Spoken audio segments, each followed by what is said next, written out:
5:02 new this morning. A driver was killed in a crash west of Anderson. Highway Patrol says it happened on Whitehall Road near Dixon Road around 11:20 last night. Troopers say a Nissan pickup truck went off the road and hit a utility pole. The driver died at the scene. The Anderson County coroner hasn't released their name. Developing news this evening, Greenville County deputies are investigating after a man was found dead this morning. Investigators say they received a call just before noon about a victim on Oakdale Road. When deputies arrived, we're told they found a man in the woods unresponsive. He was pronounced dead at the scene. The coroner has not yet released the identity of that person. Details are limited tonight, but we know a suspect is in custody. We are continuing to follow this story. Authorities in Union are continuing to search for a man who's accused in a deadly shooting. We first reported this to you yesterday. According to Union Public Safety, officers responded to reports of shots being fired on West Henrietta Street Friday night around 7:30. Investigators say they found Eric Johnson lying in a field behind Pickaninny Street. We're told he was rushed to Spartanburg Regional, where he later died. During their investigation, police identified Charles Young, the man here on your screen. He's the suspect in the killing, and authorities, they have issued warrants for his arrest. He's wanted for murder and possession of a weapon during a violent crime. Investigators say if you see him, you're asked to call 911 immediately. 7 News is your local election headquarters. 2 U.S. congressmen from California and Illinois are making an appearance at a Greenville block party this evening. Our Scarlett Lizjak has a look at what you can expect. Organizers for the Unite or Vote block party say the event is all about increasing voter turnout in the upstate. At Mountain View Baptist Church, volunteers are setting up for a large block party and a town hall style question and answer session with 2 Democratic U.S. congressmen, Ro Khanna of California and Jonathan Jackson of Illinois.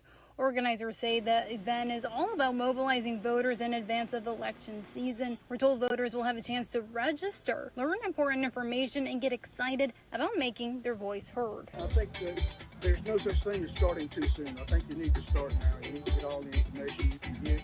You need to hear from all the people you can hear, and you need to give it some thought. I think now's the time to start. The event will also feature live music, food trucks, and inspirational speakers. Reporting in Greenville County, Scarlett Lizjak, 7 News.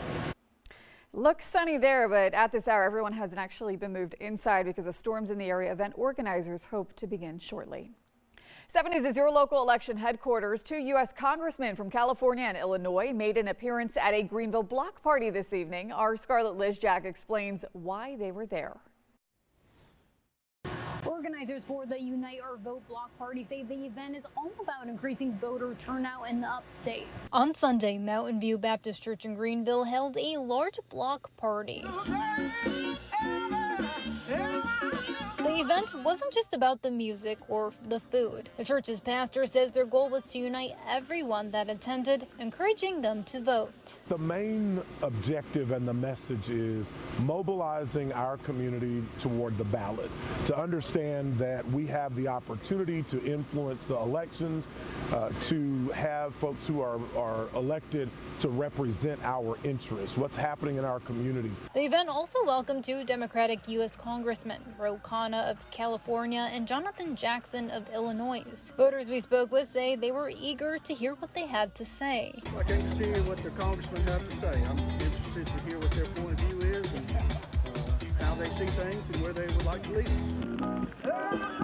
After some rain, the event was moved inside, but that didn't stop a large crowd from showing up. Blown away. We were coming down, driving down, pouring rain.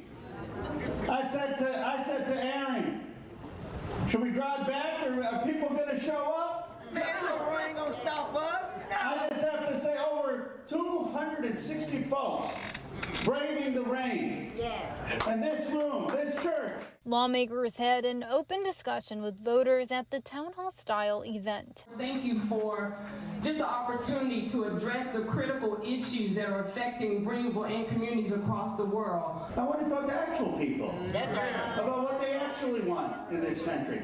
In a community like this. The church's pastor says he hopes the event not only educates voters, but excites them. Having a family activity where children can be involved, where there's great music, great food, this really brings people to a point of healing. In Greenville, Scarlett Lizjak, 7 News. Happening today, job seekers in South Carolina can participate in a virtual hiring event. The South Carolina Department of Employment and Workforce is hosting the event with the South Carolina Governor's School for Agriculture. It gets started this afternoon at 1:30, runs until 3:30. You can find more details as well as a link to register in this story at WSPA.com. Called the Carolina's largest video gaming expo, and it drew thousands over the weekend in Greenville. The Greenville Convention Center was transformed into a gamer's paradise. This was the 9th annual Southeast Game Exchange. Hundreds of vendors were there along with gaming content creators. There were also famous voice actors from games including Donkey Kong, Resident Evil, and Tomb Raider. What we miss out on is the stuff from the past, and that is something you're seeing at a show like this, is all the retro games that many of the people here grew up on, and frankly the kids of today deserve to grow up on. So it's nice to see that preservation of media that shows like this are bringing. Event organizers expected around 10,000 people would attend the Southeast Game Exchange. There were also tournaments and other game challenges. Well, this week Congress approved slashing more than $1 billion in federal funding to public broadcasting. The cuts are expected to hit small NPR and PBS stations, especially those in rural areas. CBS News' Karen Hua looks at how these reductions could trigger a local news blackout. Before the sun comes up. Alarm went off at 4 in the morning.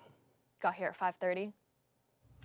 Jeff Farrell turns on the lights at the only NPR news radio station in Shreveport, Louisiana. Partly cloudy and 73. Farrell is the only full-time news employee at Red River Radio. He's the news director, on-air host. The time is now 8:04. Field producer. How much of a difference? Writer. You're listening to The Market. And sound editor. 15-hour days covering news in 3 states.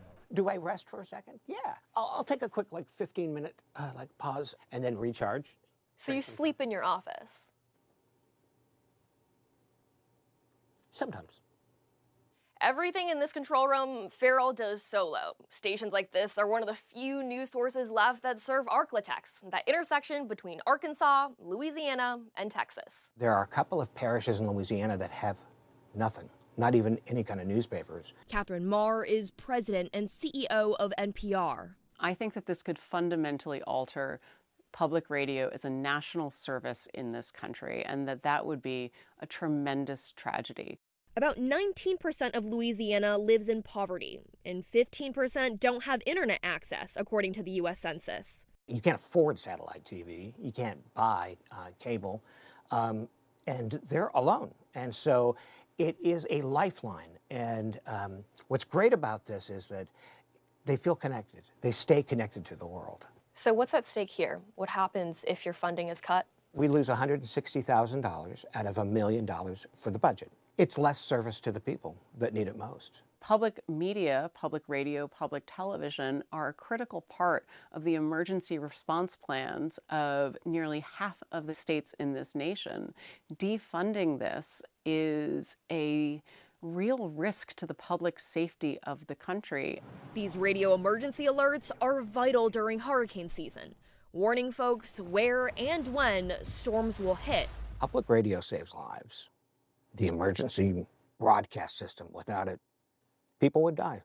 The city of Shreveport is... Farrell knows the responsibility he bears, but also the honor he has. Good morning, I'm Jeff Farrell. Karen Hua, CBS News, Shreveport, Louisiana.